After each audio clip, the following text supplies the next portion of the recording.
Bom, pessoal, então chegamos aqui ao nosso último conteúdo, né, programado da disciplina aí, e nós vamos falar sobre arquivos, e não tem como a gente falar sobre arquivos, né, leitura, escrita em arquivos, e não falar sobre gráficos, né, que é uma forma visual, né, uma visualização melhor sobre aqueles arquivos de dados, principalmente, que a gente tiver, que a gente pode encontrar em diversos sistemas que a gente vai manipulando, né?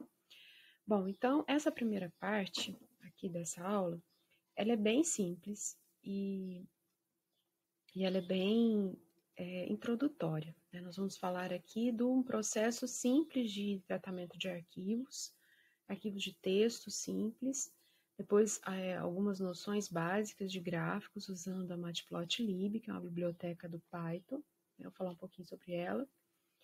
E aqui eu vou utilizar o Colab do Google. E aí, ao longo dos exemplos aqui, eu vou mostrando para vocês como fazer se você estiver usando o seu ambiente local ou estiver utilizando outra ferramenta até online, tá? Ou Jupyter também local da sua máquina. Bom, então, começando, né? Arquivos de textos, né? Arquivos, qualquer arquivo, qualquer tratamento de arquivo que a gente estiver fazendo em qualquer linguagem de programação, nós temos aquele algoritmo básico. Primeiro, você abre o arquivo, você faz o processamento, leitura, escrita, né, qualquer tipo de processamento no arquivo, e depois você fecha o arquivo. Ou seja, abrir o arquivo é definir uma variável, um objeto que vai te permitir fazer a manipulação do arquivo. Depois o processamento, né, a manipulação, e depois fechar aquela variável, quer dizer, eliminar aquela variável que te dava acesso àquele arquivo físico, tá? Então, nós vamos seguir isso aqui. Então, no Python, você vai ficar impressionado de ver se você já tratou de arquivos em outra linguagem, como Java, C++, C, né? Vai ficar bobo de ver o tanto que é mais simples do que em outras linguagens. Então, tem aqui, ó, uma variável f, e essa f, ela vai receber o resultado aqui dessa função open, tá? A função open, eu passando o mouse aqui em cima dela, que eu tenho a documentação, tá? Ela é muito simples, é uma função para abrir um arquivo. Ela recebe como parâmetro, ó, o nome do arquivo e depois o modo. O modo pode ser leitura, escrita no final, escrita limpando todo o arquivo. Então, aqui tem uma vasta documentação aqui, tá? Depois vocês dão uma lida. Então, aqui, ó, eu vou abrir um arquivo chamado arquivo.txt, tá? A extensão do meu arquivo é um arquivo de texto, né? E ele se chama arquivo.txt, tá? Vou mostrar aqui meu ambiente de execução. Então, aqui, ó, no Colab, tem essa barrinha aqui do lado esquerdo. Só se você clicar aqui, ó, em arquivos. E ele vai te mostrar o ambiente de execução, é como se fosse uma pasta virtual aqui, né? Um drive virtual aqui, com o seu ambiente de execução daquele, no caso aqui do nosso notebook, tá? Na hora que eu executar esse comando aqui, né? Veja, primeiro eu estou abrindo o arquivo para qual modo? Para o modo de escrita, write, né? Ou escrever no meu arquivo TXT. Veja que ele não está aqui no meu ambiente de execução, mas ele vai ser criado. Então, esse modo de escrita, se o arquivo não existe, ele vai ser criado. Assim como era lá no C e C++, no Java também, né? E aí depois, dada essa variável já definida com arquivo aberto, através da função open, a gente vai escrever, então vou usar a função write, vou escrever um texto aqui no meu arquivo, tá? Então vamos lá. Ele me deu uma saída básica aqui, aqui eu deixei comentado o f.close, porque eu ainda vou usar esse arquivo aqui mais para frente, tá? Deixa eu dar uma recarregada aqui. Então veja que ele criou esse arquivo aqui, ó, tá? Se você quiser, você pode fazer o download desse arquivo aqui, ó, tá? e abrir ele num bloco de notas, algo assim. Se você estiver utilizando o ambiente local, né, executando com Python localmente aí na sua máquina, esse arquivo vai ser criado na mesma pasta onde está esse notebook, ou o seu arquivo do Python, né, o .py, tá? Então, é bem simples aqui. Aí depois eu vou abrir de novo o arquivo. Na verdade, eu poderia ter fechado ele aqui, né? Abri para escrita, fechei, tá? Tá aqui. Agora eu vou abrir ele de novo, só que com esse modo A aqui. É como se fosse um append, né? Como se eu estivesse adicionando ao final do arquivo esse outro dado aqui que eu vou escrever nele. Então, eu já tinha uma frase assim, exemplo de arquivo de texto em Python, /n, quer dizer, pulo uma linha, né? E aí, eu abri de novo o arquivo para escrita também, só que uma escrita no final, como se estivesse fazendo um append, né? Um apêndice no final do arquivo, né? Como se o ponteirinho de escrita fosse lá para o final do arquivo e a gente vai escrever a partir dali. Então, executei aqui. E agora eu vou abrir esse arquivo, então meu arquivo tá aqui, ó. Tá? Deixa eu recarregar ele aqui. Então agora eu vou abrir o arquivo de novo, só que agora com qual modo? De leitura, read, né? E vou colocar, então vou abrir um arquivo, definir a variável f aqui, né? Então meu arquivo está definido para leitura. E agora eu vou ler o arquivo, f.read, e vou colocar o resultado dessa leitura nessa variável dados aqui. E vou imprimir a variável dados, tá? E depois fecho o arquivo. Então, aqui está as duas frases. A primeira frase, pulo uma linha, e a segunda frase, tá? Muito simples, né? Vou fazer o download aqui, ó.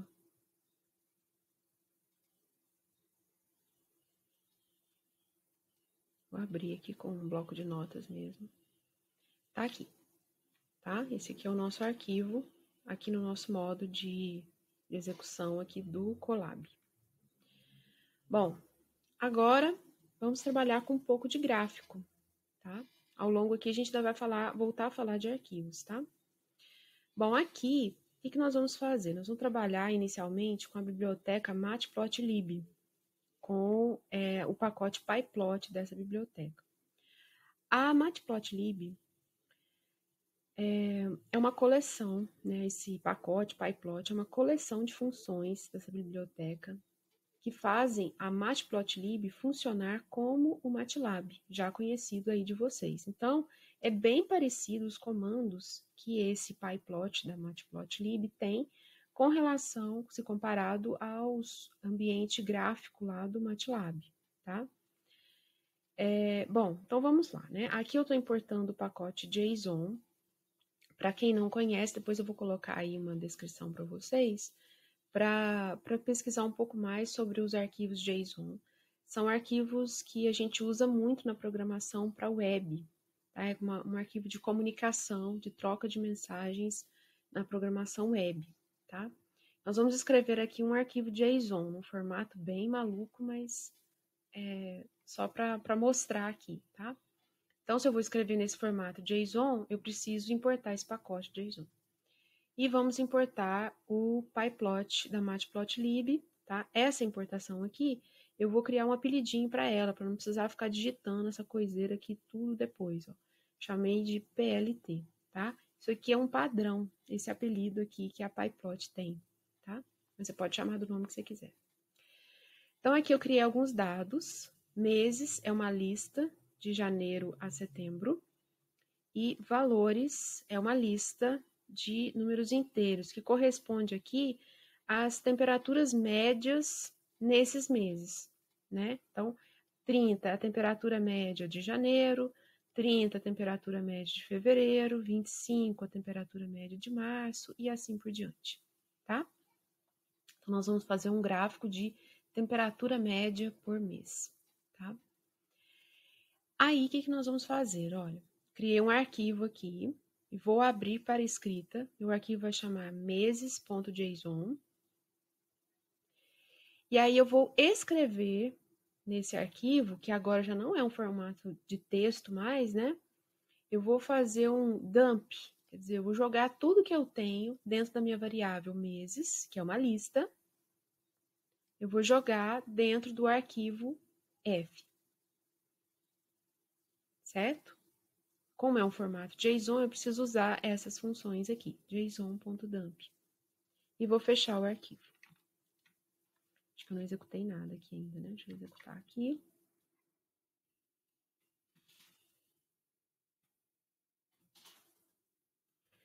A mesma coisa nós vamos fazer para a lista lá de valores. Vou criar um arquivo, valores.json, e vou colocar tudo que está dentro da variável valores, olha só, dentro desse arquivo. E vou fechar o arquivo. Vou carregar aqui, e tá aqui meu arquivo, meses.json. Vou fazer o download aqui do meses, e o valores vai ser bem parecido aí, ó. Abri aqui o meu arquivo meses.json. Ele simplesmente pegou aquela lista de meses e jogou aqui dentro, tá? Do jeito que ela estava, com a mesma formatação dela. Isso aqui é um formato de JSON, tá? Ele não é bem assim não, mas faz de conta que é assim. Beleza. Então, fizemos isso, criamos alguns arquivos, tá? E agora, nesse próximo comando aqui, vou fazer uma coisa diferente do que a gente fez com o arquivo de texto ali em cima, né? A gente simplesmente gerou o arquivo de texto e leu sem nenhum outro tratamento. Aqui eu estou circulando a abertura do meu arquivo aos comandos try, a duplinha de comandos, né? Try except, é o try catch, né? Por quê? Porque a abertura de arquivos, principalmente para leitura, ela pode dar erro, se aquele arquivo não existir, né? Então, ela pode dar algum erro e a gente precisa tratar esse erro na maioria das aplicações que você for desenvolver, tá? Então, é muito comum, quando a gente for trabalhar com arquivos, né, a gente circular a abertura do arquivo, principalmente para leitura, com essa duplinha de tratamento de exceções, try, except, tá? Try é tenta fazer isso, tá? Tenta fazer isso. Se conseguir, você faz isso.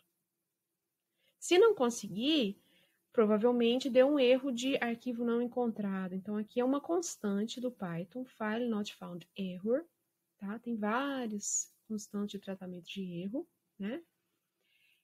E aí, se deu esse erro, se for um arquivo não encontrado, a gente vai imprimir uma mensagem muito criativa, erro, tá? Então, vamos lá, ó. Não deu erro nenhum, né? Vamos pensar que eu coloquei o nome do arquivo errado aqui, ó. Deu erro. Arquivo não encontrado, porque não existe meses, né? Meses. Existe meses. Ponto .json, tá? Meses não existe, então ele caiu nessa exception aqui, certo? Mas vamos fazer aqui bonitinho. E aí nós temos uma variável x que carregou todos os dados, olha, json.load, enquanto json.dump, a gente pegou os dados de uma lista e jogou para dentro do arquivo, com json.load a gente faz o processo inverso, pega do arquivo e carrega dentro de uma variável. Mesma coisa para o arquivo valores.json. Então, agora nós temos a variável x e a variável y já com valores, olha. A variável x e a variável y, vou colocar aqui, ó. A variável x está com janeiro, fevereiro, março, e a variável y, 30, 30, 25 e etc, certo? Aí, olha que legal, nós vamos fazer um plot, uma plotagem desses dados. Então, lembra daquela minha importação lá em cima? Eu coloquei a matplotlib, pyplot, chamei de um apelido PLT. Então, eu vou colocar PLT, que é o apelido para matplotlib.pyplot, e vou chamar a função plot. A função plot, ela recebe vários parâmetros. Os básicos é os dados que ela vai plotar. Então, aqui eu estou passando o x para o eixo x e o y para o eixo y, certo? E depois eu vou mostrar esse gráfico. Então, tá aqui nossa média de temperaturas, né, de temperaturas dos meses de janeiro a setembro. Bom, mas ficou muito feioso o nosso gráfico, né? Ficou bem feinho. Vou colocar algumas coisas a mais dele. Então, tem várias opções lá naquele PyPlot, que vocês devem conhecer aí pelo MATLAB, né? Vou colocar um grid, colocar uma gradinha, olha. Já melhorou um pouco, assim, a questão de percepção, né? Dos pontos aqui. Ah, vou colocar um título no meu gráfico. Vou chamar isso aqui de média de temperatura. Olha só, já começou a ficar melhorzinho o nosso gráfico, né? Aí aqui no eixo X, eu quero falar o que se trata, né? Tipo o título do eixo X, né? A minha label. Vou colocar aqui meses. E no eixo Y, eu vou colocar a temperatura em graus Celsius, né? Que vai ser o nosso dado aí. Temperatura em grau Celsius.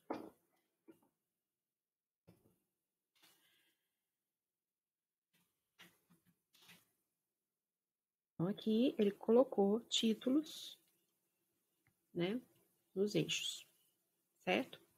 É possível você salvar isso como figura, né? Então, eu vou criar uma figura.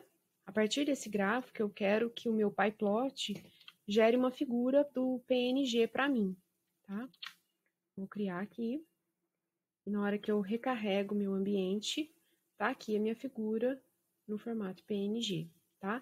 Aqui a figura, ele salva por padrão com um fundo branco aqui embaixo da figura, né? Se você quiser, por acaso, colocar esse PNG com fundo transparente, é só você colocar esse parâmetro aqui, ó. Transparente igual a true. Tá? Aqui eu pedi para nomes diferentes. Depois vocês veem aí o que ele gerou, tá? Aqui ele vai gerar aqui nesse meu drive virtual aqui no Colab. Se você estiver utilizando ambiente local, ele vai gerar aí na mesma pasta onde você está executando o arquivo Py ou o notebook. Bom, agora nós vamos ver alguns tipos de gráficos do pacote PyPlot. A fonte que eu utilizei está aqui nesse link, tem muito mais coisa, então isso aqui é só uma visão bem básica mesmo, tá? É impossível colocar todas as possibilidades aqui para vocês, tá? Bom, vocês já devem ter percebido, né, que aqui, né, a gente gerou um gráfico só, mas eu não falei qual que seria o formato desse gráfico, veja. Não falei em momento algum qual que é o formato desse gráfico aqui. O padrão dele é um gráfico de linha, com cor, esse azul, assim, esse azul claro, assim, né? Então, esse é o padrão dele. E aqui, eu tô fazendo um outro plot.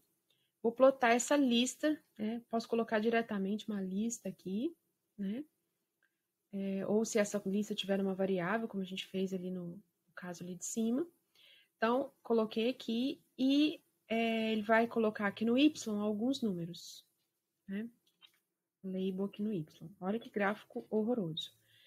Veja que aqui, nesse caso, eu recebi só um conjunto de dados. Então, o que ele faz aqui? Né? Ele entende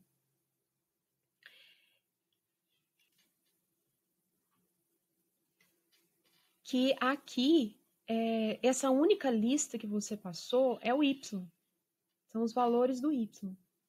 E aí, o que ele faz? Ele gera, da cabeça dele ali, ele gera a lista dos X. Como o conjunto de dados no Python sempre vai começar com zero, né, o inicial ali, o número inicial sempre vai ser o zero, e aqui eu tenho um tamanho de 4 números, né? Então, ele vai gerar 4 números sequenciais, uma sequência, começando do zero, de 4 números, como se fosse o x, né?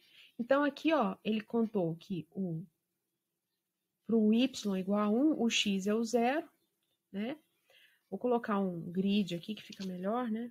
plt.grid. Veja que aqui, o próximo x é o 1, né? É o 2, né? Depois o 3 e aqui para o 3, o 4, certo? Então, se você passar um único conjunto de dados para ele, ele vai entender que aquilo é o y e vai gerar um conjunto, começando uma sequência, começando do zero com o mesmo tamanho dessa sequência que você passou para ele, tá?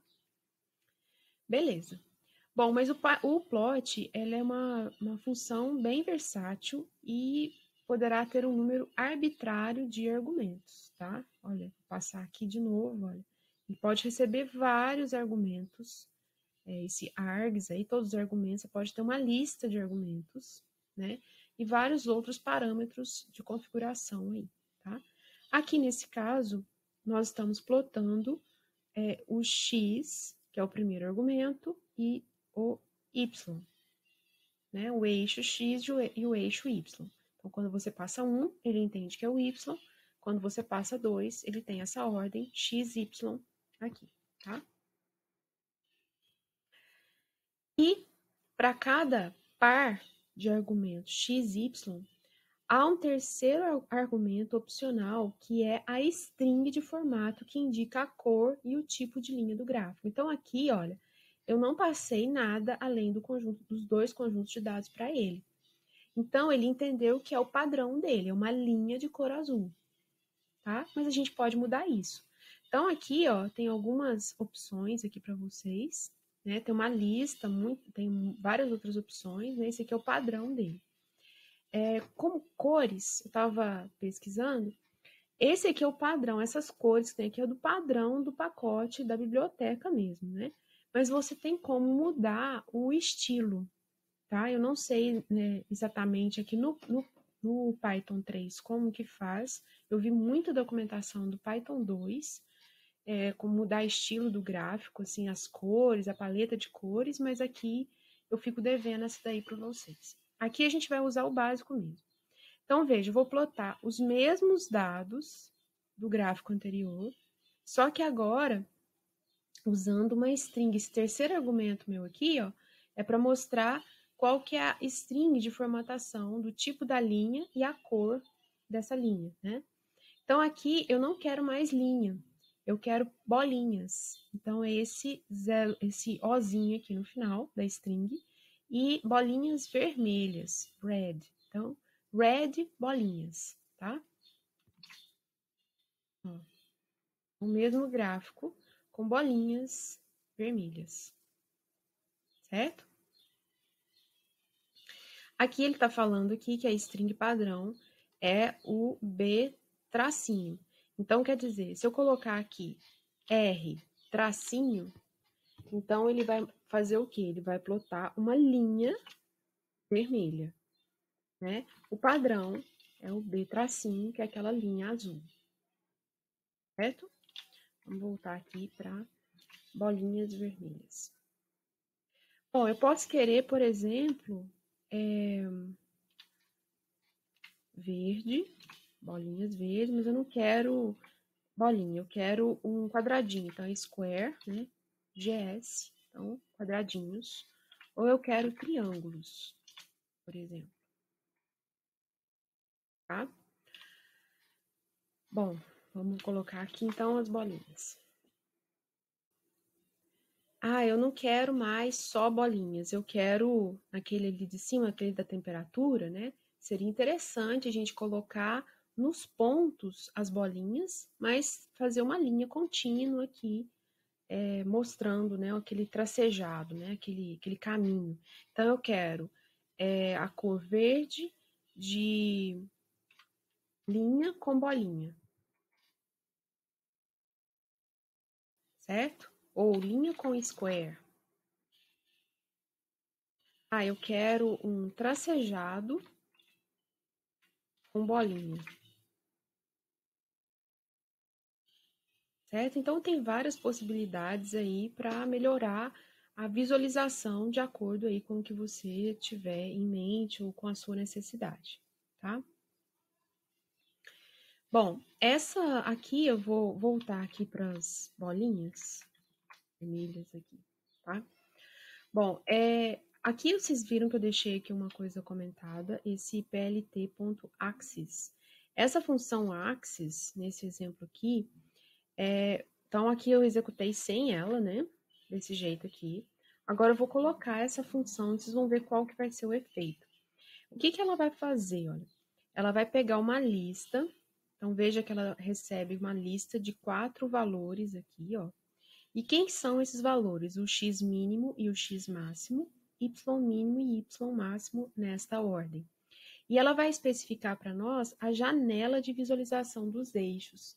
Porque às vezes, você só plotar isso aqui assim, do jeito que está, não dá uma noção muito boa assim do traço do gráfico, né? Então, às vezes você tem que ajustar, alargar ou ajustar um pouco, né? Deixar mais rente ali o gráfico para você ter uma noção melhor do que aquele gráfico está dizendo, qual que é a informação que você está querendo passar por aquele gráfico. Então, eu coloquei aqui, ó, veja que do meu eixo X, ele está indo do 0 ao 4, 4,5 mais ou menos, né? E no Y, ele vai do 0 ao 16,5 mais ou menos, porque meu último dado é 16. Então, eu vou alargar um pouco isso, eu vou passar o eixo X do 0 para o 6 e o eixo Y do 0 para o 20. Tá vendo? Então, deu uma curva mais bem a visualização assim, ficou mais nítida de qual que é o traço, vou colocar aqui um tracinho também, de qual que é o traço que essa coisa está fazendo. Tá vendo? Então, assim, ajuda bem esse tipo de formato aqui, de formatação do gráfico, dependendo da situação que você tem aí no seu caso, tá?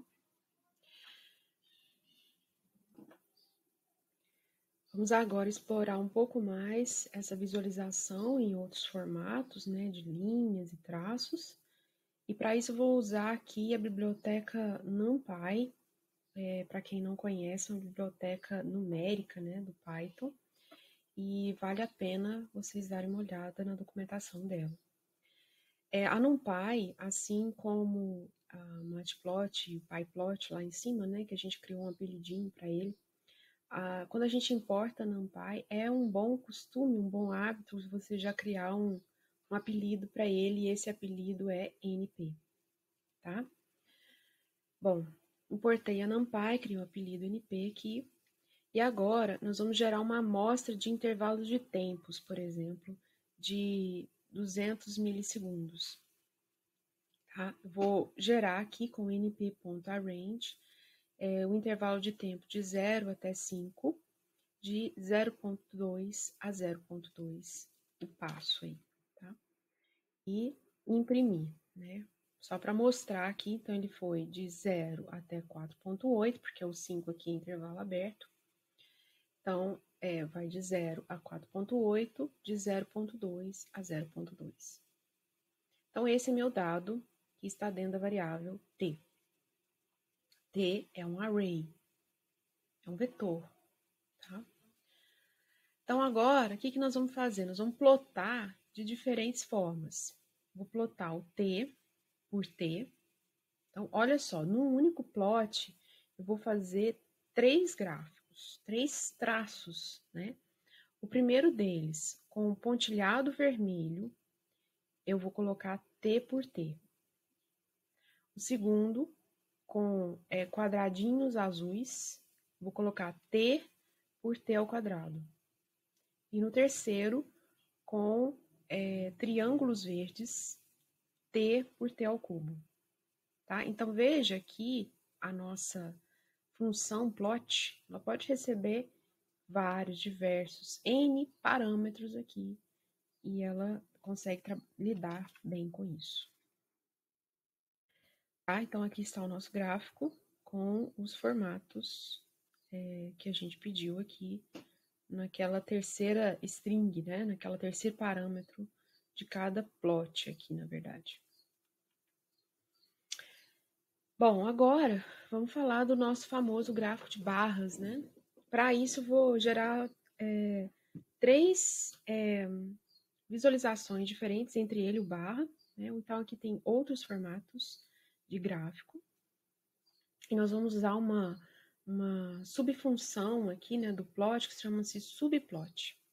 A subplot permite que dentro de um gráfico você trabalhe com subgráficos, tá? Gerando uma única imagem, mas com três plotagens distintas, três quadrados distintos.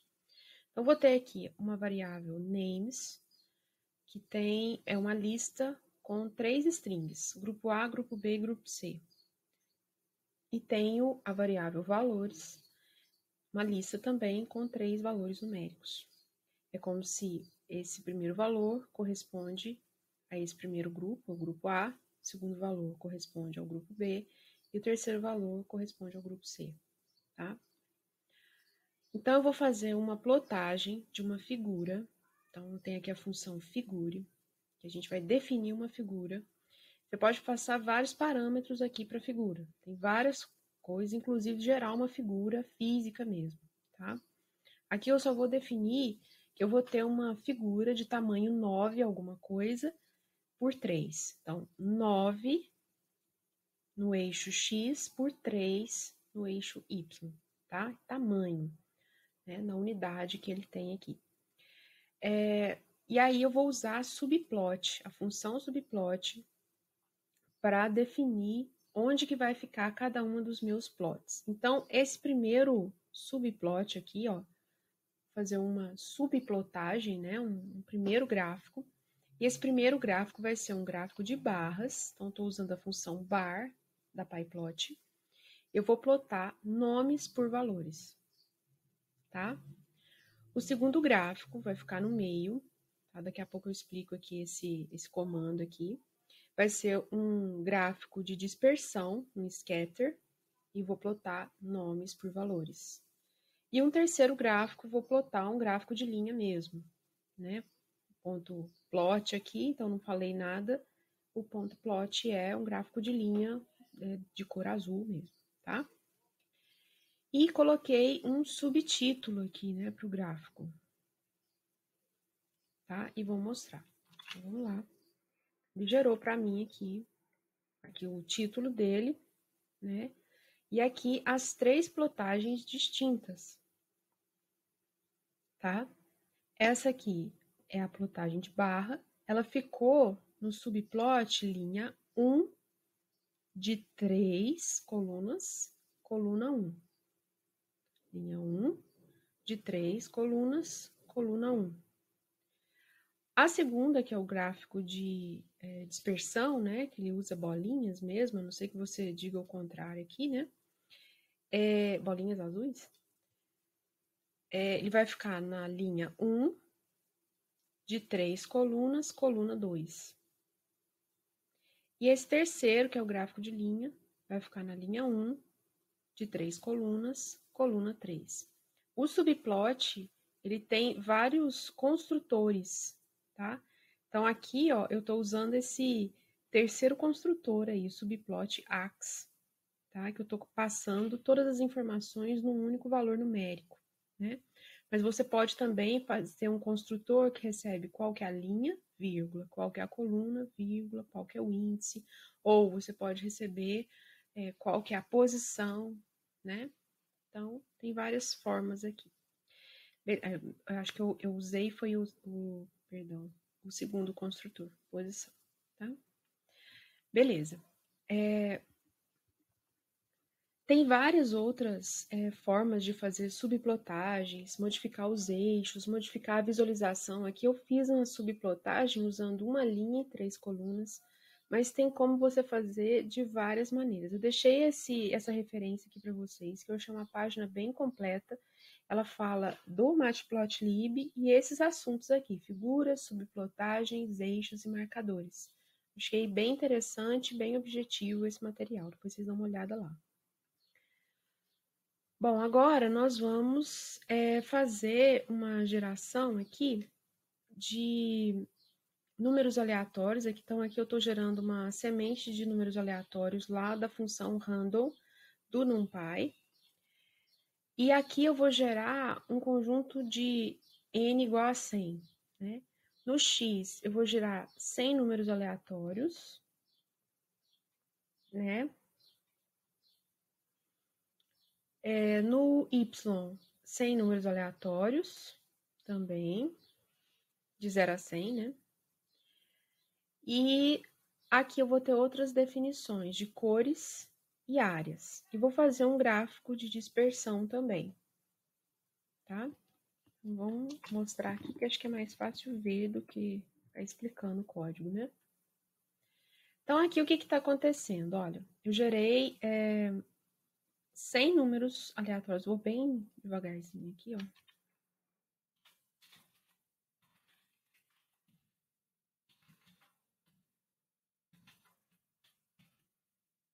Vamos mostrar aqui quais foram esses números que ele gerou para o x. Ele gerou 100 números aleatórios, tá? Para o y também ele vai gerar 100 números aleatórios.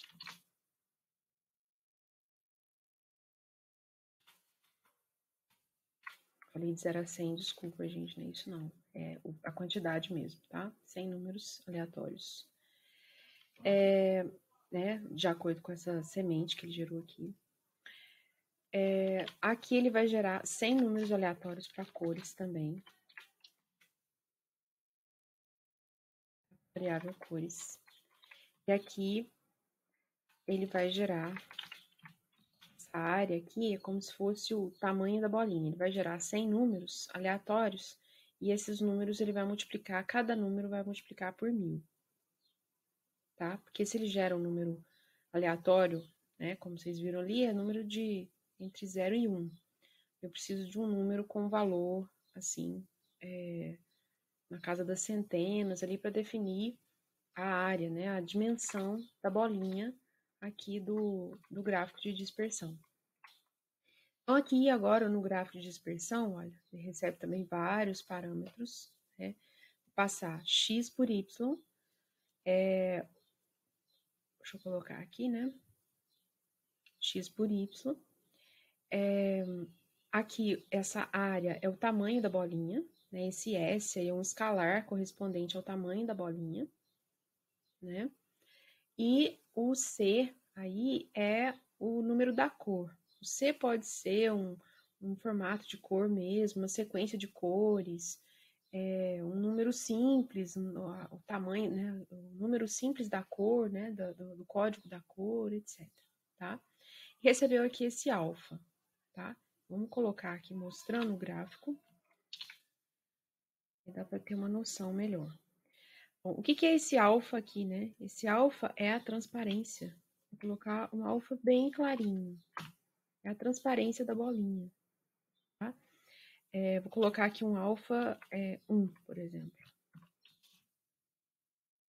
Veja que agora é uma bolinha já de cor não transparente, né? Uma cor sólida.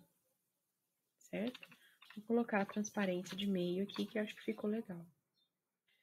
Essa área aqui é o tamanho de cada bolinha de cada dado. Ele gerou aleatório ali, cada tamanho, né? Essa dimensão aqui da bolinha, tá?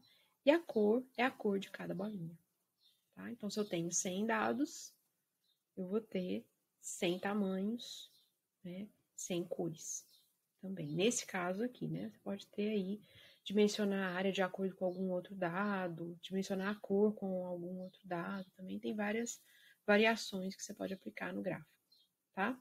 Então, para essa primeira parte aqui é bem inicial, só para despertar um pouco da curiosidade aí de vocês. E vale a pena vocês dar uma olhada nesses links que eu passei aí. E vamos à próxima parte, que nós vamos pegar um dado de um arquivo CSV e plotar alguns gráficos sobre esse dado. Ah, esqueci de falar aqui, ó. Se você quiser colocar a escala da barra de cores, né? É só você colocar esse color bar, ele vai te mostrar a escala de cores que ele usou, tá? Então, vamos à segunda parte.